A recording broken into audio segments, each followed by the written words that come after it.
Welcome class 12. This is chapter 4, Thinkers, Beliefs and Buildings, and this is the part 1 of the video. In this particular chapter, we are going to discuss about the cultural developments and the time frame between 600 BCE to 600 CE.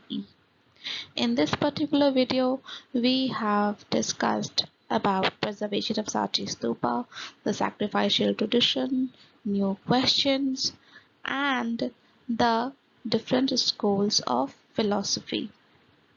We will also discuss about the Ajivikas and Lokayatas, and then we will get some information regarding the Buddhist scripture Tripitaka.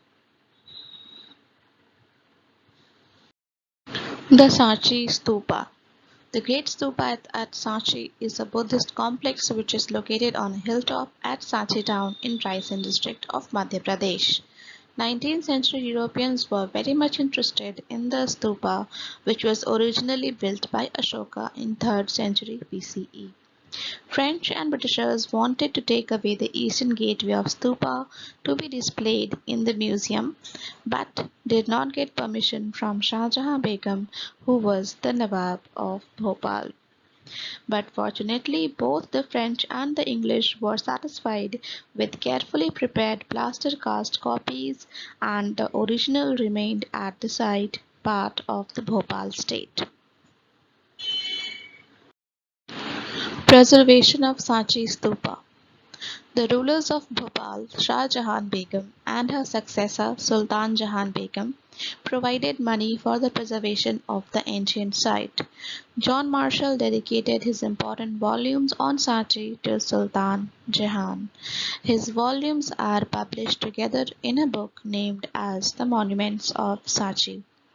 She funded the museum where he lived and wrote the volumes of the Monuments of Sanchi. The sacrificial tradition.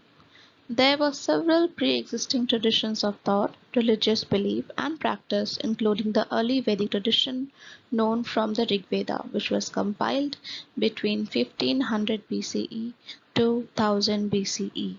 The Rig Veda consists of hymns in praise of a variety of deities, especially Agni, Indra, and Soma. Many of these hymns were chanted when sacrifices were performed, where people prayed for cattle, sons, good health, long life, etc. At first, sacrifices were performed collectively. Later, we see from 1000 BCE to 500 BCE onwards, some were performed by the heads of household for the well-being of domestic unit. More elaborate sacrifices, such as the Rajasuya Yagya and Ashwamedha Yagya, were performed by chiefs and kings who depended on Brahmana priests to conduct the ritual. New questions. The mid-first millennium BCE is often regarded as a turning point in world history as it saw the emergence of thinkers such as Zarathustra in Iran, Kongzi or Confucius in China, then Socrates, Plato, and Aristotle in Greece, and Mahavira and Gautam Buddha, among many others, in India. They all tried to understand the mysteries of existence and the relationship between human beings and the cosmic orders. Many new ideas prevailed in this time. Many ideas found in Upanishads show that people were curious about the meaning of life, the possibility of life after death, and rebirth. Thinkers were concerned with understanding and expressing the nature of ultimate reality. People also began speculating on the significance of the sacrificial tradition. Debates and discussions.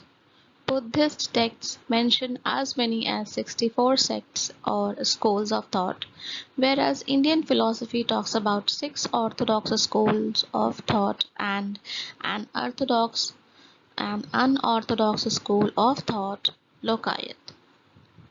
The Indian schools of thoughts, which are the orthodox ones, are Vaisheshika, given by the sage Kanada, It deals with signs of logic and futility of Maya. The next thought is Nyaya, given by the sage Gautama. It deals with logical quest for God and phases of creation. The third thought is Yoga, given by the sage Patanjali. It includes the practice of meditation and samadhi for renunciation. The fourth thought is Sankhya, given by the sage Kapil. It eliminates physical and mental pains and receive liberations. The fifth thought is Vedanta, given by the sage Vedvyas. It explains the divine nature of soul, Maya, and creation. The sixth thought is Mimamsa, given by the sage Jaimini. In this, the Vedas are explained, and it also says about the eternity and the divinity of Vedas.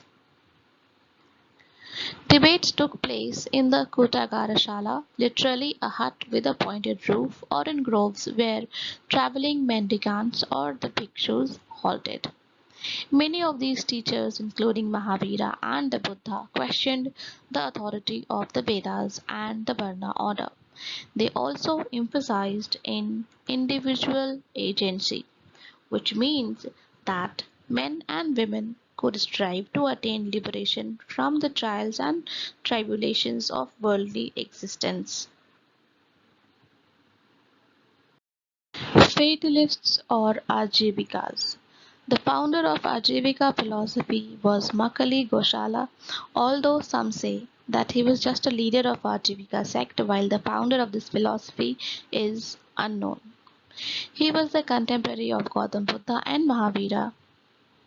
Jain texts mention that Makali Gosala was a disciple of Mahavira for 6 years, after which they parted ways and Gosala founded his own sect. Ajivika philosophy reached its zenith in terms of popularity during the period of Mauryan Emperor Bindusara, who was the father of the Emperor Ashoka. After Ashoka embraced Buddhism, Ajivika philosophy declined in popularity, although it was able to survive for the next 1600 years in the southern state of Karnataka and Tamil Nadu, finally coming to an end in the 14th century CE.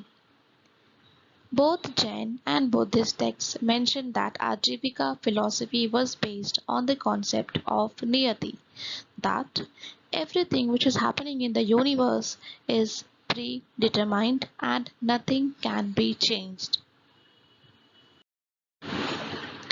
Materialists or Lokayats. Charvak is the sage who propounded materialism, while Brihaspati is considered as the founder of this school of thought.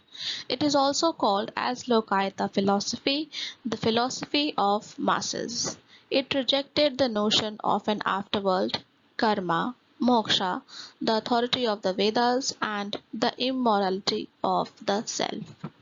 The thought which is given in this school is basically based on eat, drink and be merry. न कोई स्वर्ग है और न कोई नर्क, न कोई परलोक में जाने वाली आत्मा है और न कोई कर्मफल, जो कुछ है यही है. Whatever which is present on the earth is present here only, and there is no other world besides this. Buddhist scriptures. The Buddha taught orally through debates and discussion. None of the Buddha's speeches were written down during his lifetime. After his death, his teachings were compiled by his disciples at a council of elders or senior monks at Vaishali, which is in present-day Bihar. These compilations were known as Tripitak, literally three baskets. The Vinay Pitak included rules and regulations for those who joined Sangha. The Buddha's teachings were included in the Sutta Pitaka, and the Abhidhamma Pitaka dealt with philosophical matters. Each Pitaka comprised a number of individual texts. Tripitaka. Here in this chart, the further bifurcations of Tripitaka has been mentioned. Vinay Pitaka, which contains 5 books, Sutta Vibhanga, Khandaka, Parivara, Mahavagga and Kulavagga. In these 5 books, the rules and regulations for Buddhist monks and nuns are mentioned. Sutta Pitaka. It also has 5 collections: Digha Nikaya, Majjhima Nikaya, Samyutta Nikaya, Anguttara Nikaya, and Khuddaka Nikaya.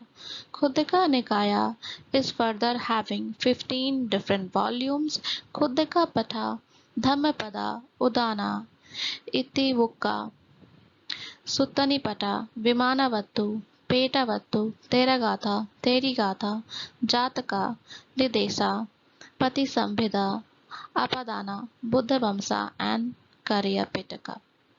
Abhidhamma Pitaka has 7 books: Dhamma Sangini, Vibhanga, Dhatu Katha, Puggala Pannati, Kathavattu, Yamaka and Patthana. There are various commentaries as well, which are written over the books of Tripitaka.